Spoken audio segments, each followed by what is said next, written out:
저희 신과 함께에서 가장 고정 팬층이 탄탄한 바로 그 프로그램이죠.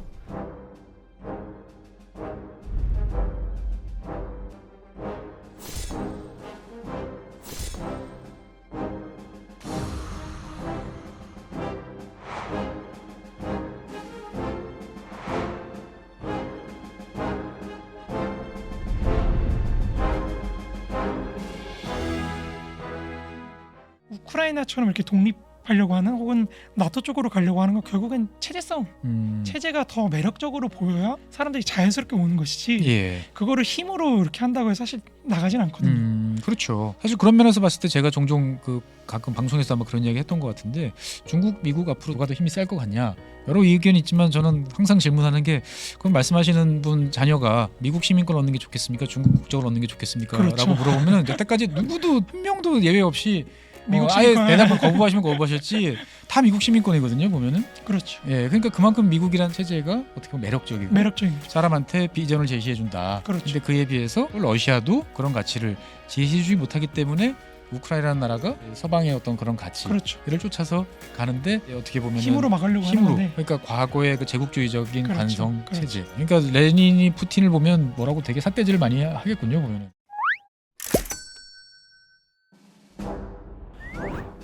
안녕하세요. 지구본연구소의 최준영 인사드리겠습니다. 이번 시간에는 지난 시간에 이어서 계속 고등반 이야기를 좀 해보도록 하겠습니다.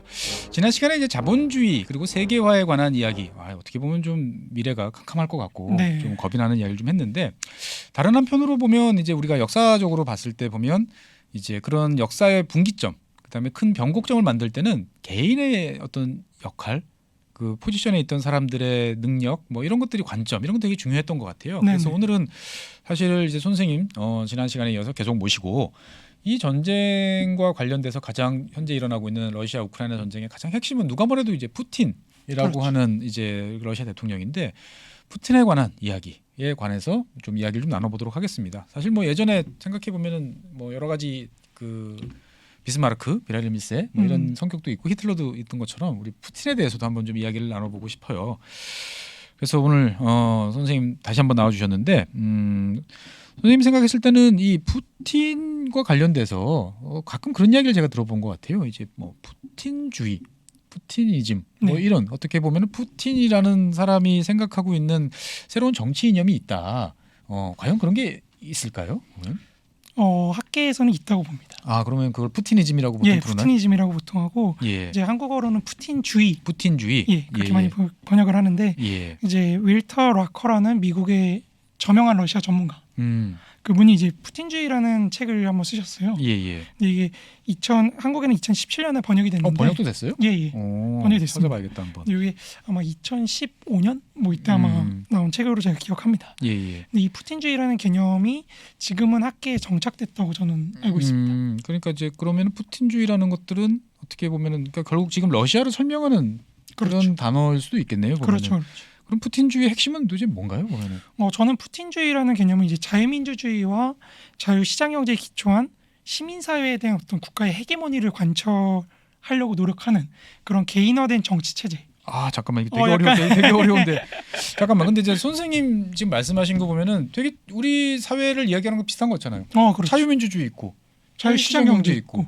러시아가 그렇다고 봐야 되나요? 그렇죠. 그래요? 이게 굉장히 그러니까 이것도 연구자분들이 예. 기본적으로 사실 민주주의를 정의하는 거는 예. 결국에는 그 아담 셰브르스키나 이런 사람이 지적한 것처럼 정기적으로 투표가 이루어지는가. 그러니까 선거하면 민주주의다. 그렇죠. 그 정권이 교체가 되는가. 정권 이런 교체 건데. 모르겠지만 저건 뭐 러시아도 그래요. 뭐 지방 선거도 하고 뭐 대통령 선거도 그렇죠. 하고 뭐 주기적으로 하죠. 두마 선거도 하니까. 그렇죠. 예. 그러니까 이게 독재 연구가 좀 많이 변해서 그런데요. 네네. 옛날엔 독재 연구에서 사실은 이제 19세기 이전에는 독재를 로마적 의미의 독재로 많이 썼죠. 네네. 근데 이제 19세기 이후에 특히 소련 전체주의나 네네. 아니면 파시즘 이런 게 등장하면서 네. 전체주의의 입장에서 많이 해석을 합니다. 그러니까 독재 이꼴 전체주의 네네. 이런 걸로 해석을 하는데 그 이후에 1970년대 뭐 60년대 들어서면 이제 프랑코 네네. 스페인 독재 요거를 이제 해석을 하면서 권위주의라는 개념이 나와요. 그렇죠. 근데 구권위주의 개념이 이제 사실은 2000년대 이후부터는 그러니까 1990년대 이후에 사실 뭐 분위기를 아시겠지만 그때는 이제 자유민주주의가 승리했다. 그렇죠. 이런 거 역사는 하면서 끝났다. 그렇죠. 뭐 이제 역사는 이런 끝났다. 이러면서 모든 국가가 어떻게 민주화될 수 있는가 이런 식으로 많이 논의를 하다가 2000년대부터 조금 달라지기 시작합니다. 2000년대부터는 왜 민주주의가 안 되지가 아니라 네네. 오히려 반대로 독재가 새로 시작이 되네. 이 이 독재를 어떻게 해석을 해야 될까요? 근데 그거를 결국은 넓게 보면 민주주의라는 그렇죠. 형식과 그 기반 위에서 기반 위에서 독재라는 게 나온다. 그렇죠. 그러니까 우리가 생각하던 그 말 그대로의 어떤 독재라기보다는 그렇죠. 일당 독재하고 분명히 체제상으로 보면 형식상으로 보면 민주주의다. 그렇죠. 그렇기 때문에 이제 러시아 현재 푸틴이 20년째 집권하고 있는 러시아도 어떻게 보면은 아까 말씀하신 것처럼 자유민주주의 그렇죠. 체제는 분명하다. 그렇죠. 정당도 존재하고 그렇죠. 투표도 하고 단지 그게 이제 뭐 이제 교체가 그렇죠. 어렵고. 교체가 되느냐 안 되느냐의 문제. 그다음에 이제 미국식이나 영국식과 같은 그런 그렇죠. 여러 가지 자유로움이 어느 정도 다르다일 뿐이지. 그렇죠. 이것도 넓게 보면 자유민주주의다. 그렇죠. 넓게 보면 자유민주주의. 넓게 보면. 그러다 보니까 이거를 이제 신권위주의라고 개념화를 많이 네네. 합니다. 그런데 이제 사실은 자유민주주의라고 보통 이야기를 하면은 이게 이제 정치 체제뿐만 아니고 경제 체제랑도 같이 이야기를 하잖아요. 그렇죠. 그러니까 이제 우리가 보통 민주주의, 자유민주주의 그러면 미국도 그렇고, 뭐 영국도 그렇고, 뭐 프랑스도 그렇고, 뭐 국가별로 좀 차이는 있습니다만 전통적으로 보면 민간 부문이 되게 이렇게 주도하는 경제 체제 하에서 거기서 발전하는 사람들의 돈, 뭐 이런 것들이 흘러가면서 중산층이라든지 이런 사람들 정치 의식도 이렇게 형성이 되고 하는 건데 그렇죠. 러시아 같은 나라는 딱히 생각해 보면 그런 구조하고 똑같다고 봐야 될까요? 보면 러시아도 이제 1991년에 소련이 패망하고 예. 나서부터는 소위 말해 자본주의 혁명이라고 하는 예. 그런 이제 변화가 일어나면서 사적인 부분이 굉장히 늘어납니다. 음. 민영화가 많이 늘어나고 이러면서 네네. 사적인 부분이 커지는데요. 네네. 요게 바뀌는 게 사실 푸틴 푸틴 때. 그렇죠. 푸틴이 집권하고 나서부터 예. 국영 기업의 비중이 어마어마하게 늘어나기 시작. 국영 기업의 비중. 그러니까 그렇죠. 우리가 흔히 알아는 저기 석유 파는 그 그렇죠, 예. 뭐 이런 이제 에너지 기업 그렇죠. 같은 경우. 그런 국영 기업의 비중이 이제 제 자료를 적어오긴 했는데 예. 네. 자료에 따라서는 70% 70%.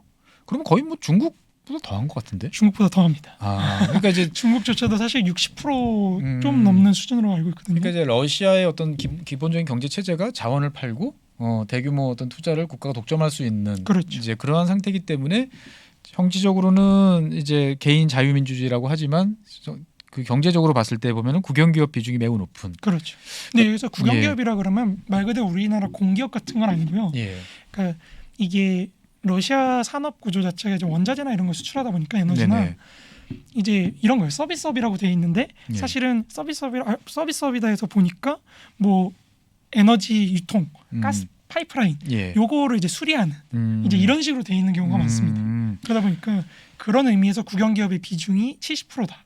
이렇게 생각하시면 될 것 같아요. 그러니까 제가 느끼기에는 딱 그렇게 생각하시는 것 같아요. 그러니까 이제 국영기업이라고 그러면 우리가 보통 예전에 뭐 소비에트 그런 공산주의 그렇죠. 체제에서 국영기업인데 뭐 집단 농장이 예. 그런 거라기보다는 같은 뭐 국가가 이제 소유를 하는 국영기업이긴 하지만 이제 선생님이 생각하시기에는 러시아라는 나라는 경제 시스템 자체가 그런 원자재의 그렇죠. 어떤 특화된 나라이기 때문에 거기에 맞는 기업 형태가 이제 국영이라는 형태를 가질 뿐이지 과거의 소비에트 어떤 그런 체제하고는 조금 일정 상이하다. 부분 다르다. 비슷한 점도 있지만 그리고 이제 특히 예. 러시아도 이제 혁신이 있다 보니까 네. IT라든지 이런 새로운 분야에서는 또 사적인 기업들을 육성하려고 많이 노력을 합니다. 네네. 그러니까 하긴 뭐 대도시 풍경 보면 다 비슷하죠. 이런 거 보면은 네. 우리나라랑 뭐 비슷한 것 같아요. 보면은 그렇게 생각하면 아까 앞에서 말씀드렸던 이제 푸티니즘이라는 거는 그러면 어떻게 봐야 되나요? 자유민주주의인데 약간 권위주의.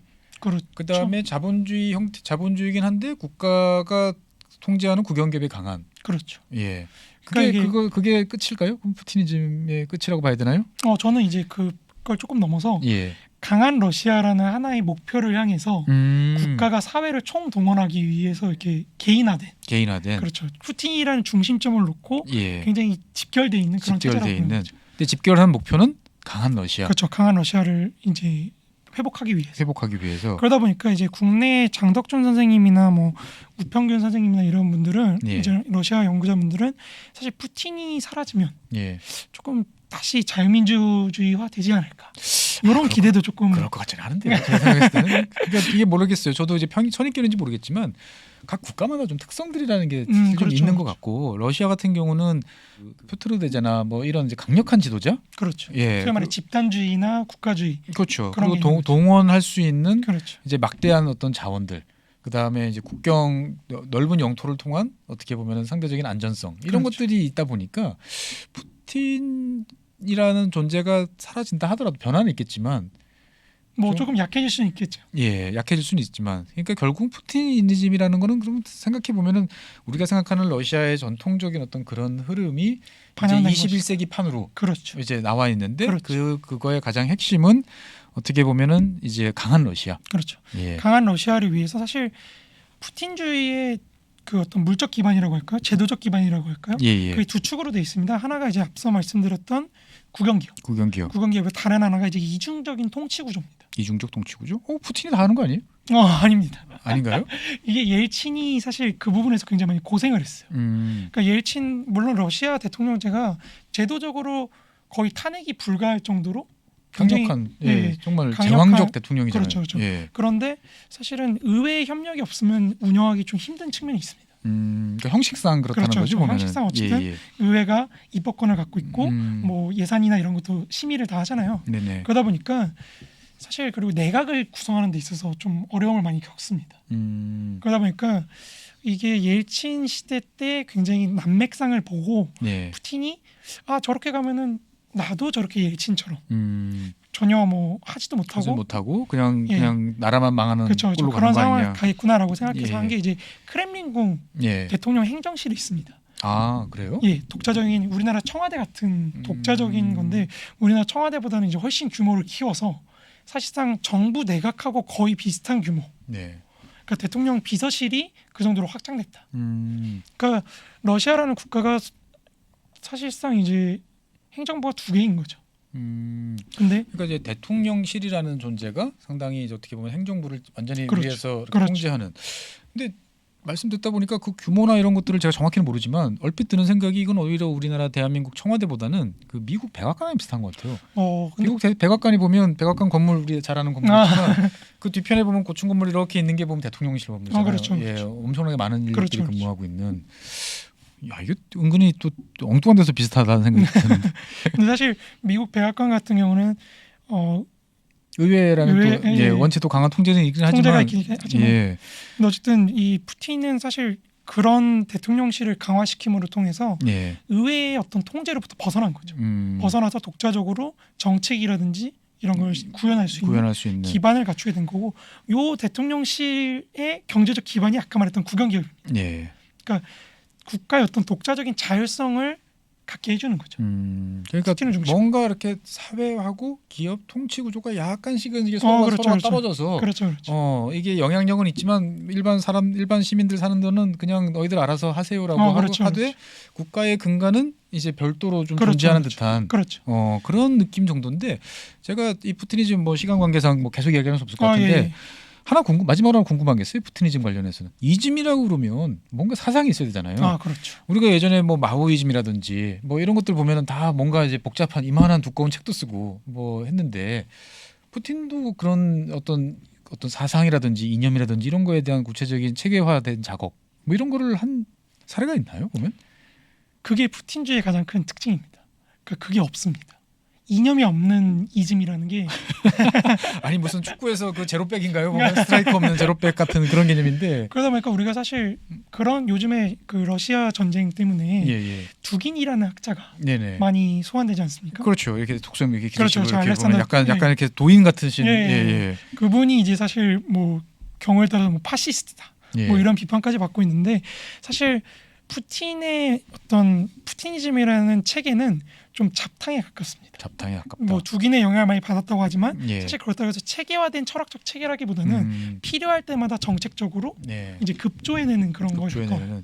그러니까 뭔가 서구 자유민주주의는 아니고 그렇죠. 그렇다고 중국식 어떤 그런 그렇죠. 일당 사회주의 체제도 아니고 그 뭔가 중간에 어디서서 어중간하게 어중간한데 러시아의 전통적인 어떤 체제가 그렇죠. 그래도 녹아 있는. 그렇죠. 러시아의 어떤 전통적인 정치 문화 네. 그런 국가주의적인 정치 문화가 개인화돼서 나타나는 거죠. 그러니까 사실상 푸틴이라는 개인이 사라지면 많이 좀 형해화될 많이 형해화될 것 같긴 하다. 하긴 한데 이 책 한번 읽어봐야겠는데 푸틴이즘이라는 책이 국내에도 번역돼 있다니까 네네. 예, 한번 좀 궁금하신 분들은 이제 더 읽어보셔야 될 것 같고 그다음에 이제 두 번째 제가 요즘에 이 러시아 우크라이나 관련해서 이야기를 하다 보면 많은 분들이 이제 그 자꾸 현재 러시아를 실질적인 사회주의 국가 아니냐. 어. 국가가 대부분의 생산 수단을 소유하고 있는 통제하고 있는 그런 국가 아니냐라고 보는데 그렇게 봐야 될까요? 그러면 저는 이 질문 자체가 사실 사회주의에 대한 좀 오해가 있다고 생각해요. 왜냐하면 그런가요? 이 질문의 전제는 국유화가 생산수단의 사회화다. 예. 이런 식의 도식이 돼 있는 거거든요. 예, 예. 근데 사실 마르크스, 엥겔스나 이런 사람들이 말했던 생산수단의 사회화라는 거는 예. 이제 국가 국유화하고 좀 다릅니다. 왜냐하면 음. 이 사람들은 국가 자체의 소멸을 지향했던 사람들이다 보니까. 그러니까 정통 막스주의 개념에서 봤을 때는 국가라는 것 자체도 이제 소멸돼야 될 대상인데 그렇죠. 국가가 있고 국가가 어떤 생산 수단을 소유한다는 거는 말이 안 되는 거죠. 말이 안 되고 굳이 따지자면 사회주의라기보다는 오히려 보면 자본주의의 변형된 그렇죠. 형태로 변형된 형태라고 할 수도 있는데, 그러니까 이게 사실 독일이 네. 마르크스 엥겔스가 살아있을 때 이미 그런 걸 합니다. 그러니까 국유화를 점점 해가지고 예. 그리고 사실 독일에서도 국가 사회주의라는 조류가 또 있어요. 음. 그거를 보고 레닌이 가져온 거거든요. 레닌이 가져온 근데 이제 그게 어쩌다 보니까 이제 마르크스주의의 본질이 돼버려가지고 사람들이 그렇게 오해를 하시는데 예. 사실은 그건 아니고요. 그러니까 정통 연구자 입장에서 봤을 때는 예, 그렇죠. 러시아는 전혀 그 우리가 생각하는 그 정통적인 사회주의 개념하고는 완전히 완전히 무관한 21세기 러시아는 완전히 다른 그럼 너무 속상합니다. 너무 속상하다. 근데 이제 정치 체제로 봤을 때 보면은 저희가 이제 자꾸 이렇게 생각하는 게 한 당 집권당이 강하게 통제를 하고 있는 그러니까 뭐 중국이라는 국가는 특색 사회주의라고 이야기를 이제 하잖아요. 보면 그렇죠. 어떤 넓은 틀에서 보면 사회주의라고 보통 이야기를 하는데 그렇죠. 그러면은 이제 푸틴주의도 결국 넓게 보면은 그 틀에서 볼 수 있지 않느냐. 그렇죠. 왜냐면 예, 그러면은 중국의 어떤 특색 사회주의하고 아까 이 말씀하셨던 이 러시아의 푸틴주의하고 뭐가 다르다고 봐야 되나요? 보면은 가장 큰 차이점은 일단 기본적으로 공통점을 먼저 말씀드리자면요. 네, 앞서 말씀드렸듯이 결국엔 국가의 우위를 사회에 대한 국가의 우위를 예, 지속시키기 위한 체제라고 보시면 될 것 같아요. 공통점은 공통점은. 예, 왜냐면은 그러니까 사실 그러니까 계속 말씀드리지만 결국에 이것도 자유민주주의라고 계속 말씀을 드리는 게 예, 중국 공산당은 자유민주주의 체제는 아니죠. 그렇죠. 확실히. 예, 근데 중국 공산당도 이제 데니얼 베리나 이런 사람들의 차이나 모델 같은 책들을 보면은 결국엔 선거권이 점점 확대되고 있습니다. 그러니까 지자체나 그렇죠, 뭐 그렇죠. 그렇죠. 예, 촌민위원회라 그래서 이제 중국 자본주의를 중국 국가를 정치 구조를 굳이 구별을 하자면 세 가지 층위가 있습니다. 하나가 촌민위원회라 그래서 완전히 자치의 영역이에요.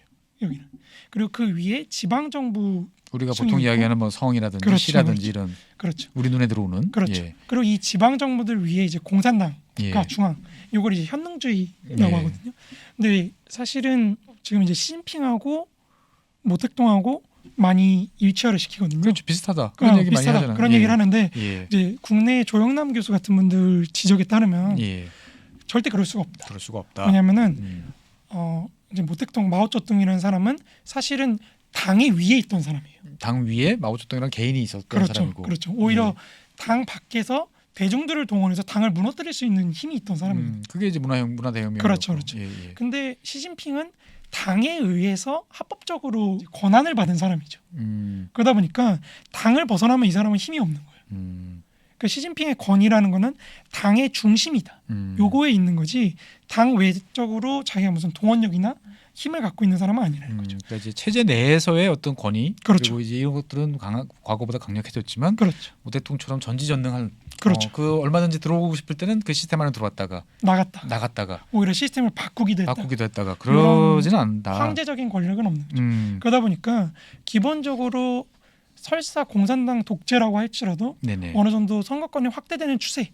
요 추세 자체는 막을 수가 없다. 막을 수가 없다. 요게 이제 사실은 제가 지난 회에 말씀드렸다시피 예. 세계 시장의 변화에 따라서 네네.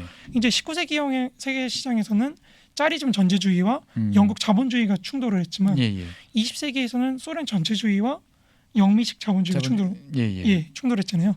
근데 지금에 와서는 사실상 공화정이나 자유민주주의 자체는 부정할 수 없는 그런 단계에 이른 겁니다. 그러니까 미중 갈등이라고 하는 게 그 미국식의 자유로운 자본주의 예. 그리고 중국식의 국가 자본주의와의 어떤 효율성 싸움이다. 싸움이다. 그러니까 요거지. 과거와 같이 완전히 서로 다른 시스템 간의 우위를 결정하는 건 아니다. 그런 건 아니고. 그러니까 러시아 역시 어떻게 보면 그런 큰 틀에서 봤을 때 보면은 그렇죠. 국가 자본주의 한 유형. 한 유형이다. 그렇죠. 그러니까 이제 뭐 과거의 어떤 소비에트 체제하고 비교할 수는 전혀 없다. 그렇죠. 그러다 보니까 보통 선거권이나 어떤 투표권, 정치적 네네. 참여는 계속해서 확대될 수밖에 없다. 네네. 그리고 시장 자본주의에 계속해서 기대할 수밖에 없다. 이런 한계가 있다는 거죠. 그렇게 따지면은 이제 어떻게 보면은 푸틴이라는 다시 러시아 얘기로 돌아오면은 푸틴이라는 사람은 국가 시스템을 이제 과거와 같은 어떤 강력한 러시아를 구축하기 위해서 새롭게 만들어내고 있고 그렇죠. 그 시스템 자체는 이제 일반 시민들하고 약간 괴리됐지만 명확하게 별도로 존재하는 그래서 이중 통치 구조라고 말씀하신 그렇죠. 이제 이런 것들이 이제 존재를 하는데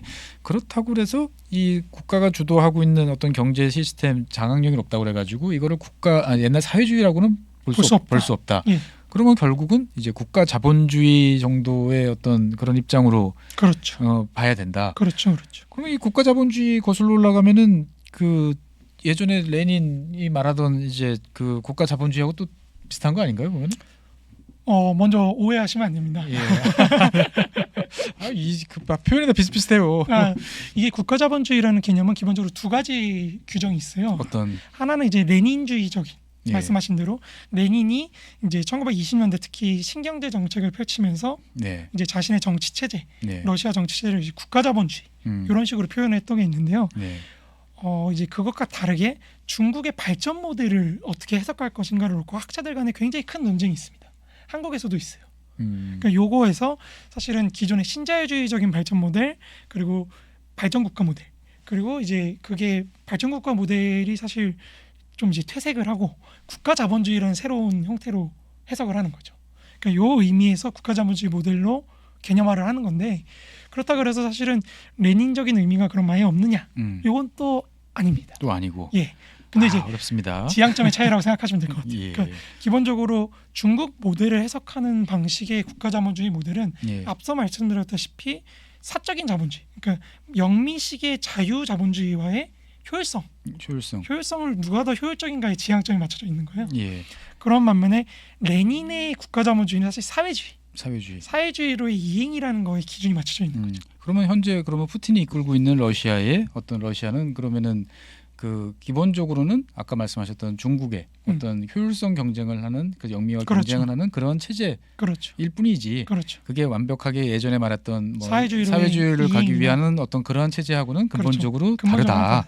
그러니까 다시 정리하면 결국 현재 푸틴이 이끌고 있는 러시아는 사회주의 B 전혀 아니고 국가 자본주의도 B 전혀 아니고 네 완전히 다르다. 그렇죠. 그러니까 넓게 보면 자본주의고 그 다음에 민주주의 국가이고 그렇죠. 단지 러시아적인 역사적 특성이 분명히 이제 반영돼 있다. 그러니까 결국 따지고 보면 이게 사람들이 아무리 깨고 과학 문명이 발전해도 그 역사라는 어떻게 보면 참 족쇄 같다고 그래야 되나요? 그렇죠. 이 통치 체계의 어떤 전통 이런 걸 못 벗어나는 것 같아요. 보면. 그 마르크스가 브리메르 18일이라는 책에서 예. 아주 명언같이 모든 죽은 이들의 전통이 산자의 머리를 짓누르고 있다. 이렇게 표현을. 그러니까 러시아는 누가 집권을 하고 어떤 통치체가 나오든 일단 뭐 혼란이 극복이 되고 나면 결국 짜르식의 그렇죠. 어떤 그런 체제들이 등장하는 것 같고요.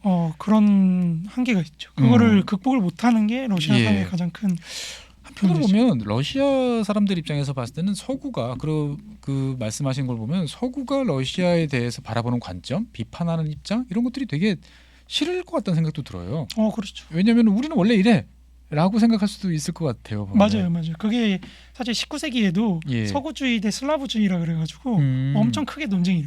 러시아 내부에서. 러시아 내부에서도. 그러니까 우리는 러시아라는 국가는 보면 아시겠지만. 이게 유럽도 있지만 아시아에도 굉장히 큰 비중을 차지하고 있거든요. 그러다 보니까 우리의 정체성은 뭐냐? 유럽적인 정체성이냐? 아니면 아시아적인 정체성이냐? 아니면 독자적인 길이 있느냐? 이런 식으로 좀 논의가 일어나는 거죠. 그러다 보니까 19세기인데 지금 200년 전이나 뭐 비슷하군요 보면은. 그렇죠. 그 항상 자기 정체성에 대한 어떤 회고와 고뇌와 이런 게 있을 수밖에 없는 거죠. 그러니까 이제 연구자로서 생각하실 때 우리가 어떤 체제에 대해서 비판, 뭐 비난, 뭐 비교 이런 거를 할 때 이런 그 특수성 어떻게 보면 뭐 디폴트 값으로 깔려 있는 것들 있잖아요. 이걸 어디까지 인정을 해줘야 될까요? 보면은 저는 결국에는 이 보편적인 틀, 그러니까 근대 사회가 어떻게 운영되는지 그 틀 내부에서 해석을 해야 된다고 생각해요. 그러니까 무슨 말씀이냐면은 이게 결국에 중국 공산당 체제도 그렇고 푸틴주의 체제도 그렇고 결국에 계속해서 말씀드리는 게 국가가 어떻게든지 우위를 점하려는 체제거든요. 네네. 근데 그것만은 그것 자체가 사실은 근대 사회 내부에서 공사 대립 요게 어떻게 체제로 나타난 것이 아닌가. 세계사적인 규모로. 무슨 말씀이냐면은 우리 근대 사회라는 건 결국에는 공사의 분리를 전제로 성립을 그렇죠. 하거든요. 국가와 개인의 분리, 그렇죠. 뭐 사회와 개인의 분리 그렇죠. 이런 거죠. 지금. 그게 서유럽의 사상사 맥락에서는 17세기 뭐 루소나 18세기 뭐 루소나 이런 사람들이 고민을 했던 거고 독일 철학에서는 헤겔이 그걸 집대성을 합니다. 그러니까 근대적인 어떤 시민사회, 사적인 영역으로서의 시민사회와 이제 공적 영역으로서의 국가, 요 경계선을 어디에 설정할 것인가. 네. 요게 굉장히 사실 문제가 되거든요. 그 문제가 되는 거에서 러시아나 중국 같은 사회는 사실 공적인 게 더 우위를 차지하는 그런 그걸 뒷받침해주는 정치 문화가 있었던 거죠.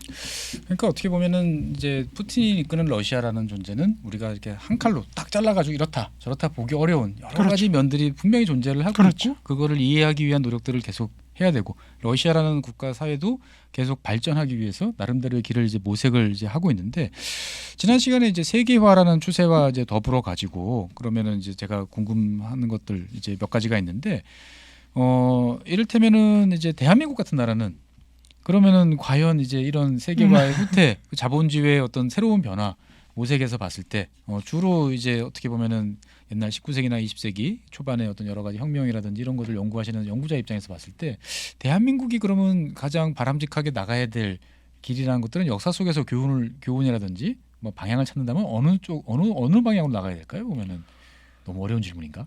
굉장히 큰 질문을 해주셨는데요. 예. 근데 이게 제가 소위 말해 네 번째 16세기론을 예. 가설로 내세우면서 이제 지금 이 사태를 추적하고 있는 그런 상황이거든요. 예. 결국 네 번째 16세기라는 건 자본주의가 한 번 더 도약을 해야 된다. 이런 관점입니다. 우주 자본주의인가요? 그러면 이제 머스크처럼 이제 화성의 식민지도 이건 아닌데 잠깐 뭐 달나라도 가고 해서 결국에는 이게 20세기형 자본주의가 19세기형 자본주의가 가장 큰 차이가 뭐냐면은 자본주의가 가정으로까지 파고든 겁니다. 아, 노동력을 재생산하는 기구로서의 가정으로까지 파고들면서 사실상 대중 소비의 사회를 만들었다. 그렇죠. 시장이 엄청나게 커지는 그렇죠. 확대를 커지는 가져왔다. 소위 말 우리가 세탁기라든지 뭐 자동차라든지 뭐 전자용품이라든지 이런 게 하면서 가사 노동력의 상품화가 굉장히 많이 진행됐거든요. 그럼 이제 그 다음 단계는 뭐냐라고 했을 때 저는 노동력 자체의 질적인 전환이 일어나지 않을까. 노동력 자체에 진짜 사람이 그러면 잠깐만 일을 더 할 수는 없고 어떻게 되는 거죠? 그러면 어떻게 되냐면 지금은 사실은 우리가 기계 도입에 따라서 굉장히 많이 일자리를 잃고 이런 게 이제 단순 노동 혹은 뭐 이렇게 표현하면 굉장히 하급 노동이라고 표현하면 좀 기분 나. 저부가 가치 노동. 그렇죠. 뭐 저부가 가치 노동, 저부가 가치 노동 같은 것들이 굉장히 대체되는 기계에 의해서 이런 과정인데 앞으로는 제가 볼 때는 노동자들 자체가 경영을 하는 경영자적 마인드를 갖게 되는 그런 좀 더 발전한 단계. 되지 않을까. 어렵습니다만 그러니까 결국은 어떻게 보면은 이제 새로운 형태로 자본주의는 이제 변해갈 것 같고 그렇죠. 그러면 이제 그 세계화 흐름 지금처럼 더 많은 물건을 만들고 더 많은 시장에 내보내는 어떤 그런 게 유형의 물건을 더 파는 시장이 아닌 뭔가 새로운 가치를 팔고 거기에서 이익을 창출하는 시장으로 변할 것 같다. 그렇죠. 그러니까 이제 노동력의 가치가 굉장히 낮았던 시대에서 굉장히 높아지는. 그래서 노동력 자체가 이제 경영을 할 수 있게 되는 그런. 사실 미국 기업들 보면은 지금도 똑같은 사실 자본이나 기계나 이런 거 살 수 있거든요. 시장에서. 돈 주면 사죠. 돈 주면 사거든요. 결국엔 그런데도 매출의 차이가 나는 거는 사람을 어떻게 조직하냐 이런 문제거든요. 저는 요 지점이 앞으로 좀 더 문제가 될 거라고 봅니다. 그러니까 대한민국이 이제 좀 더 이 단계에서 더 도약을 하기 위해서는 그런 추세에 걸맞는 어떻게 보면 개인의 마인드, 그 다음에 개인의 교육, 그 다음에 개인의 능력 이런 것들이 더 중시되는 사회인데 과연 이제 거기에 대해서 우리가 어떻게 대응을 할 것이냐에 따라서 여기가 정점인지 아니면 앞으로 더 나갈 것인지가 많이 차이 날 것 같다. 그런 거를 저는 이제 임금 노예제 단계에서 임금 농노제 단계로 이행한다고 표현을 하거든요. 임금 노예제에서 노예는 정말 이제 아무것도 없이 그냥 주어지는 일을 해야 되는데 농노는 그나마 그래도 자기가 경작도 하고 뭔가 할 수 있는. 그러니까 사실 말 어떤 시민권자로서의 나름대로의 이게 더 생긴다. 그러니까 지금은 내가 정해진 일을 하고 정해진 급여를 받는 체제가 사회의 핵심이라면 이제부터는 내가 한 만큼의 가치를 내가 챙겨오는 그런 것들이 어느 정도는 더 확대되는. 좀 더 뭐 노동 이동도 자유로워지고 좀 더 많은 경영자적인 어떤 기여를 할 수 있는 그런 관점의 사회가 되지 않을까. 더 어려워지고 더 공부 많이 해야 될 것 같은데 피곤할 것 같은데 보면. 그렇죠. 원래 자본주의가 좀 피곤한 체제입니다. 지금도 피곤해 죽겠는데. 이제 그런 임금 농노제적 단계로 갈 때 네. 중간적인 매개고리로 네. 저는 지역적 자본주의가 형성될 거라고 생각해요. 지역 자본. 네. 그러니까 지역적 자본주의. 지역적 자본주의. 그러니까 지금은 사실 일국 예. 국민 경제라는 틀에서 우리가 자본주의를 경영을 하잖아요. 예, 예. 근데 이게 아니라 사실 러우 전쟁을 통해서 공급망의 재편이나 이런 걸 통해서 그러니까 국가 간이 아니고 그렇죠. 그 각 지역 국가 그렇죠, 여러 그렇죠. 국가의 그 인접한 지역들끼리 그렇죠. 사기 뭉쳐서 그래요. 사실 예전에 생각해 보면 2000년대 그 우리나라 일본 관계 좋을 때 부산이랑 그렇죠, 뭐 뭐. 후쿠오카랑 이렇게 묶어가지고 뭐. 하나의 그 공급망이고 조립 라인으로 돌아갔잖아요. 보면. 그 소위 말해 동아시아 공동체론이나 이런 게 좀 유행하지 않았습니까? 이거 잠깐 어떻든간에 아들 공부를 하라고 해야 되는 거 말아. 그래서 저는 그런 식으로 예. 발전하면서 네. 좀 더 한국이 좀 다원적이고 네. 좀 더 보편화되고 좀 더 음. 개방화된 체제를 갖춰서 갖춰서 아시아의 미국이 되어야 되지 않을까. 아시아의 미국. 아, 아 제가 여태까지 들었던 이야기 중에 가장 그 뭐라고 그래야 되나 눈이 번쩍 뜨이는. 예. 너무 멋있는 표현인데요. 아유 감사합니다. 예. 아니 정말 저는 요즘에 세상 미국이란 나라 여러 가지 생각을 해봐요. 그러다가 제가 딱 결론을 내린 게 뭐냐면 미국이란 나라는 정말 독특한 나라다. 그래서 뭐가 독특하냐 그러면은 보통 다른 나라에 잘 사는 나라에 이민을 가는 사람은 그 나라에서 제일 어렵게 사는 사람들. 그렇죠. 예. 아니면 도전 정신 하나만 남아 있는 사람들이 가는 건데 미국이란 나라는 그 사회의 가장 기득권층도 가고 싶어하고 제일 밑바닥에 있는 사람들도 가고 싶어하는 그렇죠. 어떤 그런 나라라는 특징이잖아요. 그런 면에서 봤을 때 대한민국이 어떻게 보면 묘하게 요즘에 유행하고 있는 이 K-팝, 그렇죠. K-팝이나 뭐 K-컬처에 열광하는 세계 중산층 자녀들을 쭉 생각을 해보면 묘하게 또 그게 엉뚱한 이야기는 아닐 수도 있겠다라는 생각이 들기도 합니다. 뭐 제 개인적으로는 예. 한국이 약간 동아시아 자유민주주의 어떤 선봉. 선봉. 선봉. 요새 이 되게 오늘 가슴 벅찬 뽕이 차오르는 또 이 이야기인데 마지막으로 이제 그러면 네. 이제 선생님께서는 어떻든 간에 그 혁명을 잇는 사람이라는 채널도 운영하시고 제가 그걸 쭉 보다 보면은 주로 레닌이라는 어떤 개인의 어떤 고뇌 왜 그런 판단을 했을까 이런 것도 많이 하시는데 그렇죠. 이 레닌이라는 사람이 이제 만약에 환생을 해서 지금 저 모스크바 불공광장에 벌떡 일어나가지고 지금 이제 이 러시아와 우크라이나가 싸우고 있는 저 모습을 보면 과연 뭐라고 이거를 평가하고 해석을 할까요? 일단은 절망하지 않았을까. 내가 꿈꾸던 이건 아닌데? 그것도 그렇고. 예. 그러니까 레닌이 말년에 사실 가장 크게 싸웠던 게 네. 말년이라고 그러면 이제 스탈린으로 넘겨주기 전에. 그렇죠. 예. 1920년대 초중반에 이제 병으로 쓰러지기 직전까지 싸웠던 게 뭐냐면 러시아의 민족주의입니다. 러시아 민족주의.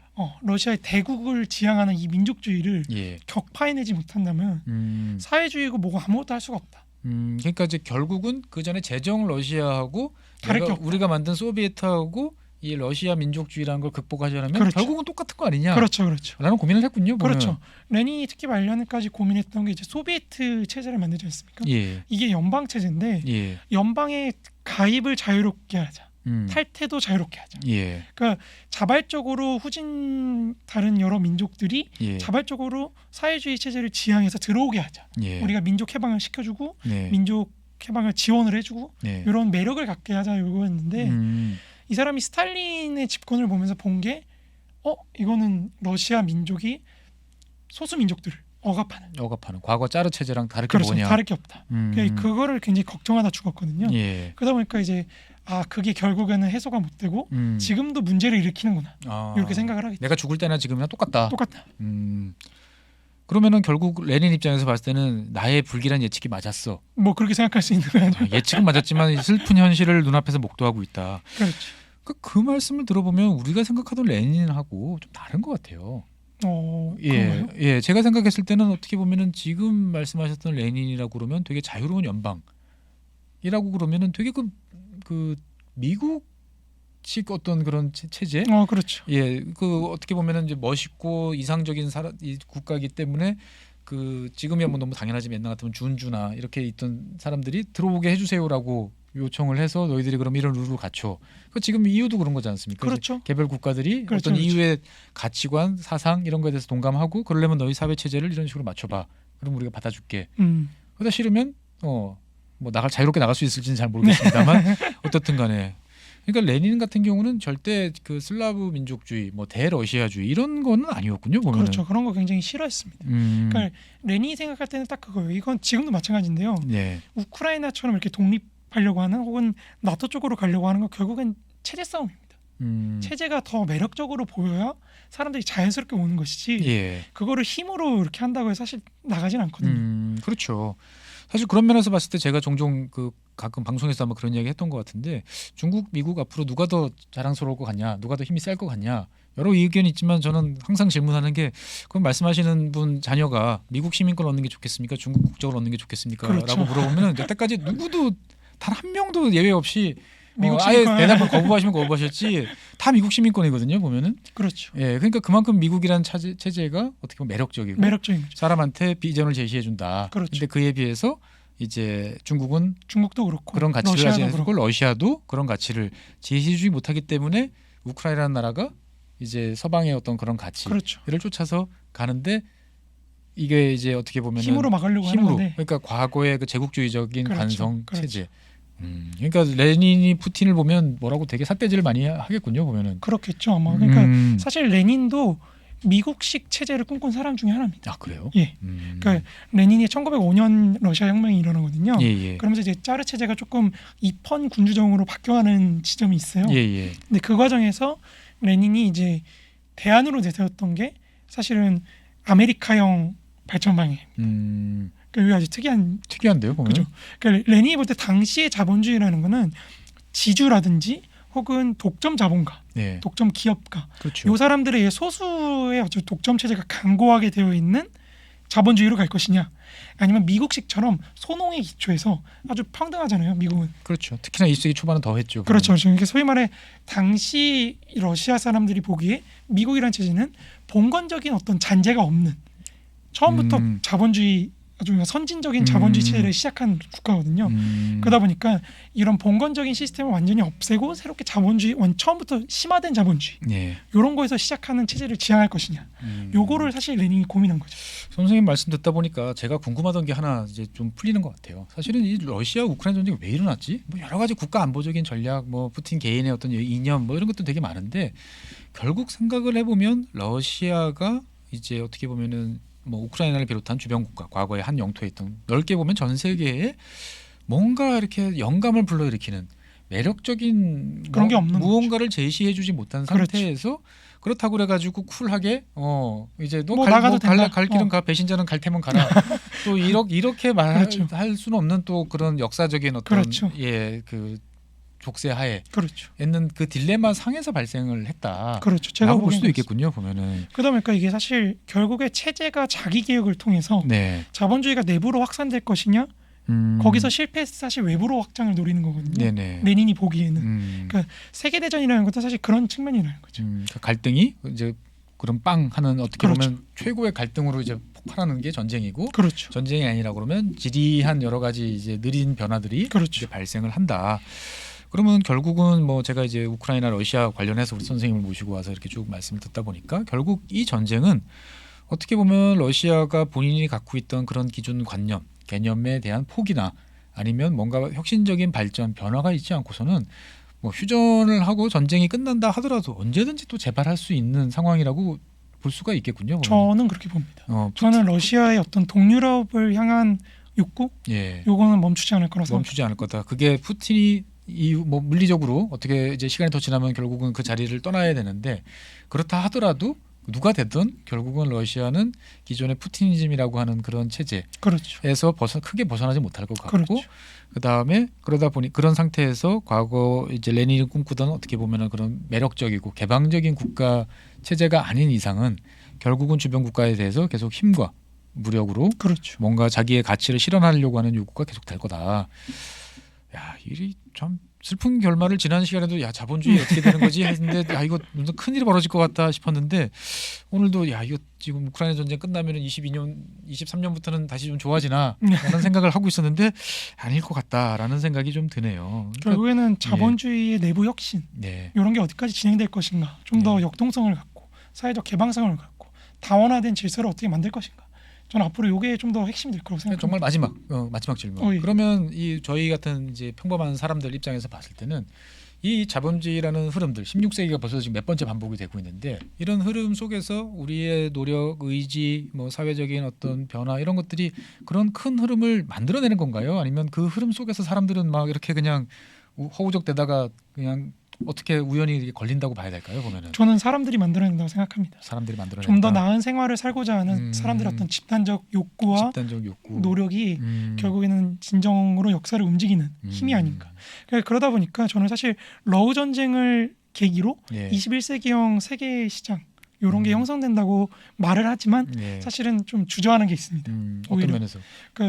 그런 전쟁 하나를 계기로 예. 물론 구조적인 변동이나 이런 게 있을 수도 있지만 예. 결국에는 그거에 맞춰서 집단적으로 사람들이 바뀌어야 결국엔 사람들의 역사가 이 바뀌는. 인식이 바뀌고 그렇죠. 가슴에 그렇죠. 의지가 생기고 해서야 이제 바뀐다. 근데 아직 그런 단계까지는 가지 않은 거. 가지 않았기 때문에 예. 결국은 새로운 어떤 자본주의의 계속되는 흐름 속에서 그렇죠. 좀 더 지켜봐야 된다. 좀 더 지켜봐야 될 것 같고. 알겠습니다.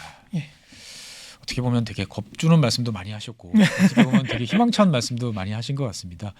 좀 어려운 이야기일 수도 있지만 한편으로 생각해 보면 우리가 나타나는 현상만 바라보고 이렇다 저렇다 말하는 것보다는 이렇게 그 밑에 담겨져 있는 여러 가지 이야기들을 100년 전 그리고 200년 전 어떨 때 보면 불과 10년 전 이런 과거의 경험 그리고 흘러간 시대상에서부터 한번 돌아보는 것도 좋은 이야기였던 것 같습니다.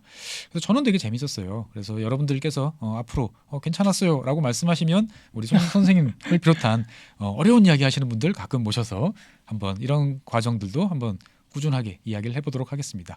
지난 시간에 이어가지고 나와주신 우리 선생님 대단히 감사하고요. 아유, 감사합니다. 예, 많은 분들 저기 네이버에 쳐보시면 혁명을 읽는 사람 이렇게 한번 나옵니다. 네. 재밌는 사항들이 많으니까 많이 좀 구독해 주시고요. 지구본 연구소도 앞으로 새로운 주제로 계속 여러분들 찾아뵙도록 하겠습니다. 시청해주신 여러분 대단히 감사합니다.